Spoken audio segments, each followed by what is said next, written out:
বিশ্বনবীর জন্মদিন যদি পালন করতে চান, রোজা রেখে শুকরিয়া করবেন কার? আল্লাহ।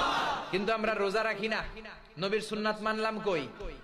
বিশ্বনবীর জিজ্ঞেস করা হলো, সুইলা আন ইয়াউমিল ইসনাইন, ও নবী সোমবারে রোজা রাখেন কেন? বিশ্বনবী বললেন, ফিহি উলিদতু, সোমবারে আমি জন্মগ্রহণ করেছি, তাই শুকরিয়া স্বরূপ রোজা রাখি। তার মানে বিশ্বনবীর জন্মদিন যদি পালন করতে চান, রোজা রেখে শুকরিয়া করবেন কার? আল্লাহ। কিন্তু আমরা রোজা রাখি না, নবীর সুন্নাত মানলাম কই? ওই দিন জাসনে জুলুসে ঈদা মিলাদুন নবী আর জিলাপি লইয়া কিলাকিলি আছে না নাই? খেলাঠেলি আছে না নাই? তো ওই দিন যদি সেলিব্রেট করতে চান, নবীর আশিক হিসেবে আমাদের রোজা রাখতে হবে। কিন্তু রোজা না রাখা বিরিয়ানির প্যাকেট লে গুতে গুতে আছে না নাই?